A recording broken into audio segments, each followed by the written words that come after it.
Salam anti korupsi. Seminggu belakangan ini ramai isu terkait dengan adanya wacana untuk menjadikan KPK lebih fokus dalam bidang pencegahan dan dilebur dengan Komisi Ombudsman. Tentu bergulirnya isu ini sangat menarik di tengah kondisi KPK yang sedang tidak baik-baik saja.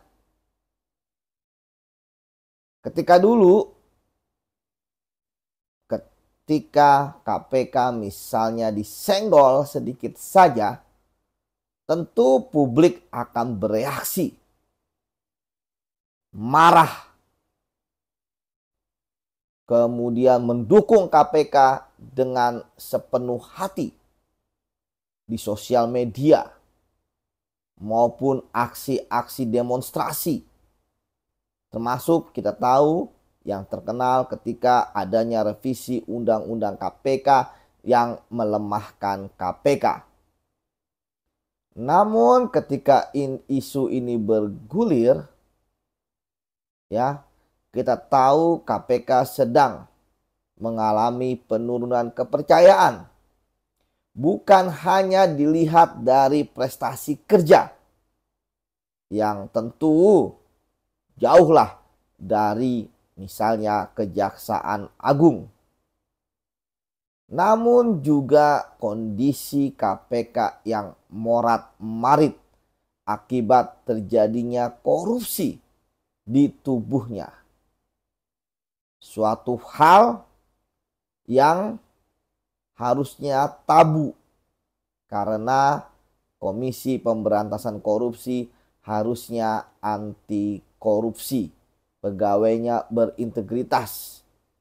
Namun ya, parade korupsi yang terjadi mulai dari yang dilakukan oleh Ketua KPK saat itu, Firly Bahuri, yang menjadi tersangka kasus korupsi di Polda Metro Jaya, berlanjut dengan skandal pungli di rutan KPK, melibatkan 90 lebih pegawainya, dan sudah ada juga yang ditetapkan sebagai tersangka dan ditahan, termasuk juga ya ada oknum pegawai KPK ketika dia masih bekerja di KPK korupsi uang perjalanan dinas dengan laporan-laporan serta kwitansi fiktif. Termasuk yang terbaru kita tahu ya adanya dugaan pemerasan oleh oknum jaksa di KPK sebesar 3 miliar. Dan kalau kita berbicara mengenai teori ya, framing ya di KPK sudah tercipta di publik ya sebagai lembaga yang tidak mampu untuk menangani kasus korupsi minimal di internalnya. Oleh karena itulah ketika isu ya wacana yang pertama kali disampaikan oleh ICW ya bahwa ada pembahasan terkait dengan KPK akan dilebur dengan ombudsman, ternyata reaksi publik begitu saja, datar, rata-rata air ya. Yang berteriak ya paling orang-orang yang itu aja gitu, dan belum masif di media ya, misalnya paling ya saya IM57 ya, kemudian beberapa aktivis anti korupsi dan akademisi yang saya lihat dan baca ya menolak, tapi masyarakat ya nggak terlalu seperti dulu. Dan respon KPK pun ya dianggap biasa-biasa saja. Ini yang menarik gitu. Ingat loh bahwa ketika ada suatu wacana bergulir itu tidak mungkin begitu saja. Tentu sudah ada persiapan-persiapan yang dilakukan. Ya, termasuk juga ya test the water. Bagaimana kalau misalnya isunya adalah melebur? Ya. Kenapa melebur? Ya tentu ini adalah bahasa halus ya. Karena kalau langsung bubar ya tentu reaksinya akan sangat berbeda. Tapi ketika melebur ya tentu ini akan menjadi hal yang tidak terlalu mengkhawatirkan dibandingkan dengan membubarkan. Walaupun ya sebagai orang yang berpengalaman di KPK, ketika KPK melebur dan di bidang pencegahan sebenarnya ya buat apa lagi ada KPK? Itu kan sama saja. Ini yang menurut saya sangat saya khawatirkan ketika isu melebur saja tidak mendapatkan perhatian yang banyak dari masyarakat.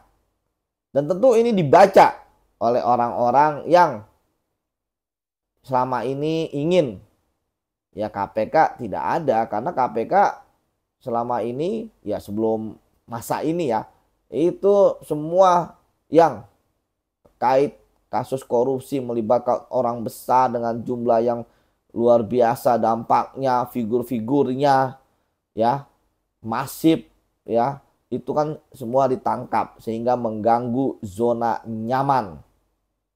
Nah, tentu ini juga menarik ya ketika KPK memang sedang tidak baik-baik saja, kenapa ada isi melebur gitu kan? Ya biarkan saja KPK seperti ini kalau memang mau, tapi saya tidak tahu ada skenario apa kok malah tiba-tiba seperti nggak cukup KPK diacak-acak seperti ini sehingga kemudian ya tentu KPK akan diwacanakan untuk dilebur. Bahkan tidak bisa juga akan bubar ketika ya memang sudah ada KPK nggak ada KPK sama aja. Kemudian masyarakat juga liatin tuh. Kan nggak ada yang demo. Mana mahasiswa diam. Ya masyarakat juga ya bodo amat gitu kan. Apalagi momennya momen pemilu. Ya, semua masyarakat dan semua tokoh politik ya pemerintah juga lembaga negara fokus ke proses pemilihan capres ya pemilu 2024 yang belum selesai lah sampai nanti Oktober ketika dilantik presiden yang baru. Nah, ya saya lihat ya pimpinan KPK harusnya jangan pasrah saja. Jangan, wah itu kan hanya wacana, itu belum bisa dibuktikan. Ya nggak begitu gitu. Ya harus tegas bahwa KPK harus tetap ada. Ya kami pimpinan KPK walaupun tinggal berapa bulan lagi masa jabatan kami sampai Desember ini. Karena dapat perpanjangan ya. Jangan juga jadi akhirnya pasrah gitu ya. Ya harus fighting lah gitulah apa yang terjadi terkait dengan KPK karena memang yang dibela ini kan bukan ini ya, bukan KPK-nya tapi semangat pemberantasan korupsi. Sama seperti masyarakat ya. Tentu yang dibela adalah KPK bukan hanya pimpinan KPK. Kalau pimpinan KPK sudah pada kecewa lah masyarakat gitu kan. Ada yang melanggar etik, adanya tersangka korupsi gitu. Kemudian kalaupun pegawai ya memang kita berharap pegawai mau bersuara, tapi kalaupun tidak bersuara ya tidak jadi masalah juga karena yang diperjuangkan adalah KPK sebagai lembaga anti korupsi seperti itu. Karena juga jangan sampai akhirnya salah satu isu kan bahwa KPK berdiri karena lembaga penegak hukum itu kan masih ada gitu ya. Masih ini ya, yang masih ada saat itu yang ketika itu ada lah ya, yaitu kejaksaan dan kepolisian, ya belum mampu lah untuk bisa memberantas korupsi. Nah, sekarang buktinya mereka pun juga sudah bisa memberantas korupsi, bahkan lebih jauh gitu ya, melampaui KPK. Oleh karena itulah maka ya tentu kita berharap bahwa ini tidak berlanjut, ya bahwa KPK tetap ada, walaupun tentu ya paradigma masyarakat masih berbeda dengan yang dulu gitu ya, walaupun ya paling isu-isunya bahwa KPK politis dan sebagainya, tapi tidak masalah lah, yang penting KPK-nya ada. Sejarah KPK berdiri kan sejarah yang panjang ya, sejarah yang berasal dari reformasi, karena KPK adalah anak kandung reformasi. Ingat loh bahwa KPK ya ketika berdiri tantangannya juga banyak, masuk ketika KPK ya bekerja sampai detik ini. Namun ya kalau misalnya KPK melebur atau bahkan amit-amit ya KPK bubar, maka yang terjadi adalah ya tentu pemberantasan korupsi ya seperti hilang, seperti ya sayur nggak pakai garam ya, hambar gitu ya. Karena memang sorotan pemberantasan korupsi baik dalam dunia nasional maupun internasional ya ada di KPK seperti itu. Nah, kalaupun nanti KPK misalnya melebur ataupun bubar, kita tentu bisa melihat sejarah KPK yang mungkin tidak akan terulang, bahwa KPK berdiri ketika momentum reformasi. Ketika KPK berdiri saat itu politik sangat mendukung pemberantasan korupsi akibat Orde Baru. Yang berkuasa itu korup dan tumbang, maka harus diberantas korupsinya. Ya, ketika masyarakat sipil bersatu untuk membentuknya, ketika pemerintah ya DPR, lembaga-lembaga lain, istilahnya membangun KPK itu, walaupun tentu kalau kita bicara sejarah pendirian KPK kan ada onak dan duri, tapi ya bisa juga gitu ya, karena memang inilah KPK yang diharapkan ya, dan KPK mampu untuk membuktikan itu. Ya dulu mana ada gubernur tangkap karena korupsi, ketua DPR, ketua DPD, hakim Mahkamah Konstitusi, ya hakim Mahkamah Agung, ya kemudian juga hakim-hakim di bawahnya, termasuk juga bupati, wali kota. Omongan-omongan yang dulu hanya ada di warung kopi berhasil diungkap KPK. Misalnya ingin mendapatkan jabatan harus bayar, lelang jabatan akal-akalan, pengadaan barang jasa kalau nggak bayar nggak bisa menang. Ya hasilnya akal-akalan. Jadi ya semoga nanti ini kan sedang mau lebaran ya, artinya sudah libur juga ya, isu ini tentu stop dulu ya. Kita berharap pasca lebaran ya isu ini nggak ada, artinya pun nggak ada ya, di dalam ruang gelap pun nggak ada gitu ya, nggak ada suatu tindakan apapun. Dan ya terakhir ya kita berharap bahwa KPK juga bisa meningkatkan kinerjanya ya.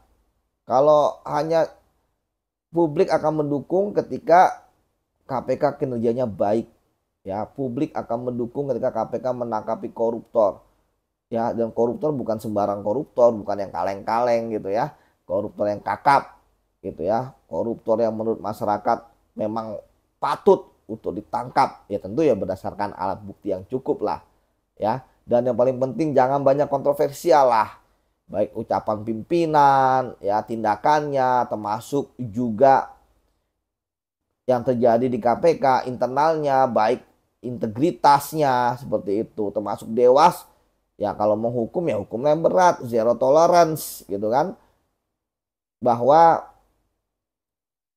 kepercayaan publik ya itu kan merupakan jawaban dari prestasinya KPK. Kalau menurun ya publik tentu dukungannya juga menurun ya, selinier itulah. Oke, demikian tanggapan saya mengenai adanya opini peleburan KPK dengan Ombudsman. Demikian, salam anti korupsi.